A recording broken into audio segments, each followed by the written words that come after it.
వచ్చేసింది ఆది శ్రావణం షాపింగ్ అంతటికి అతిపెద్ద కేజీ సేల్ తో పాటు up to 61% of 1+1 offers, combo offers ఇంకా మరెన్నో. CMR shopping mall. రేవంత్ రెడ్డికి రాష్ట్ర కాంగ్రెస్ వ్యవహారాల ఇన్ఛార్జ్ మీనాక్షి నటరాజన్కి మధ్య గ్యాప్ రోజుకు పెరుగుతుందా? అందుకే ఎడమొహం పెడమొహంగా ఉంటున్నారా? మీనాక్షి హైదరాబాద్ వచ్చి 3 రోజులవుతున్నా రేవంత్ ఆమెను కలవకపోవడం వెనుక ఆంతర్యమేంటి? మీనాక్షి వరుస సమీక్షల వెనుక మొదలబేంటి? Let's watch the story.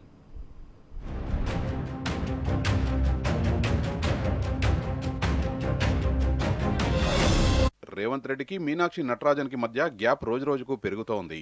ఈ నెల 14న హైదరాబాద్ కు వచ్చిన మీనాక్షి నటరాజన్ వచ్చి రాగానే పార్టీలో నెలకొన్న అంతర్గత విభేదాలపై దృష్టి పెట్టారు. పార్టీ నేతలతో సమీక్షా సమావేశాలు మొదలుపెట్టారు. అయితే రాష్ట్రానికి వచ్చి 3 రోజులవుతున్నా రేవంత్ రెడ్డి ఆమెను కలవకపోవడం కాంగ్రెస్ పార్టీలో హాట్ టాపిక్ గా మారింది. మీనాక్షి రాష్ట్రానికి రాగా రేవంత్ రెడ్డి ఢిల్లీ పర్యటనకు వెళ్లారు. తిరిగి హైదరాబాద్ వచ్చిన తర్వాత రాష్ట్ర కాంగ్రెస్ వ్యవహారాల ఇన్ఛార్జ్ మీనాక్షితో సమావేశం కాకపోవడం చర్చనీయాంశంగా మారింది.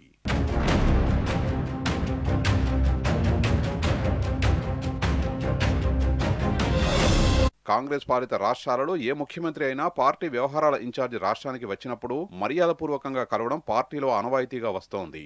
ఉమ్మడి ఆంధ్రప్రదేశ్ రాష్ట్రంలో ఇన్ఛార్జ్ జనరల్ సెక్రటరీ హైదరాబాద్ కు వచ్చిన వెంటనే ముఖ్యమంత్రులు వెళ్లి కలిసిన దాఖలాలున్నాయి. గతంలోనూ మీనాక్షి వచ్చిన కొత్తలో రేవంత్ రెడ్డి సైతం పాత సాంప్రదాయాన్ని పాటించారు. నేరుగా ఆమె ఉన్న గెస్ట్ హౌస్ కు వెళ్లి రేవంత్ రెడ్డి కట్టసీగా కలిశారు. ఆ తర్వాత జరిగిన పరిణామాలతోనే ఇద్దరి మధ్య గ్యాప్ ఏర్పడిందన్న చర్చ కాంగ్రెస్ వర్గాల్లో జరుగుతోంది.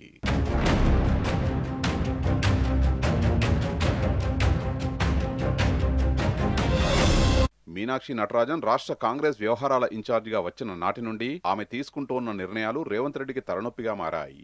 ముఖ్యంగా కంచగచ్చిబౌలి ఎపిసోడ్లో ప్రభుత్వం వ్యవహరించిన తీరును ఆమె తీవ్రంగా తప్పుబట్టారు.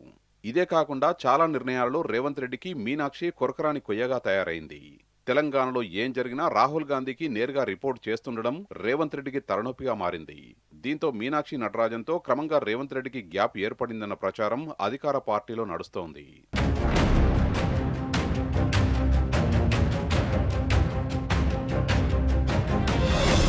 ఇటీవల మీనాక్షి నటరాజన్ను మధ్యప్రదేశ్ నుంచి రాజ్యసభ ఎంపీ అభ్యర్థిగా ప్రకటించింది కాంగ్రెస్ అధిష్టానం. రాజ్యసభ ఎన్నికల్లో మీనాక్షి వేసిన నామినేషన్ తిరస్కరణకు గురైంది.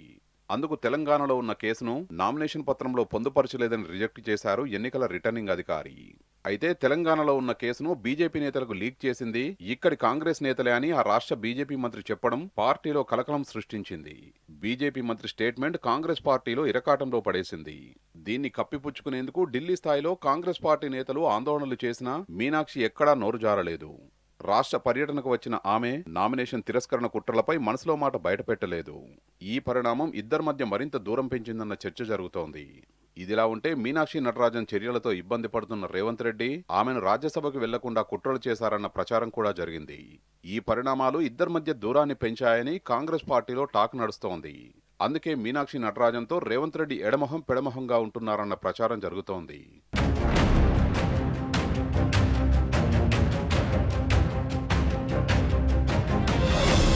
అయితే 3 రోజులుగా మీనాక్షి రాష్ట్రంలో పార్టీ కార్యక్రమాలలో బిజీగా గడుపుతున్నా రేవంత్ రెడ్డి మొహం చాటేయడం వెనుక ఇద్దరి మధ్య గ్యాపే కారణం కావచ్చన్న చర్చ నడుస్తోంది. ఇప్పటివరకు మీనాక్షి సమావేశానికి సంబంధించిన ఎలాంటి షెడ్యూల్ రాకపోవడం చర్చనీయాంశమవుతుంది. రేవంత్ రెడ్డి తీరుపై గుర్రుగా ఉన్న మీనాక్షి నటరాజన్ తాను నిర్వహిస్తున్న వరుస సమీక్షల్లో సరతో పాటు ప్రభుత్వ పనితీరుపై ప్రత్యేక దృష్టి సారించిందన్న చర్చ నడుస్తోంది. డీసీసీ అధ్యక్షులు మంత్రులతో జరిగే సమీక్షా సమావేశంలో ప్రభుత్వ పనితీరు, సంక్షేమ పథకాల అమలుపైనే ఫోకస్ పెట్టిందట. ఈ పరిణామాలు రేవంత్ రెడ్డికి ఢిల్లీలో ఇబ్బందిగా మారే అవకాశం ఉందంటున్నాయి పార్టీ వర్గాలు.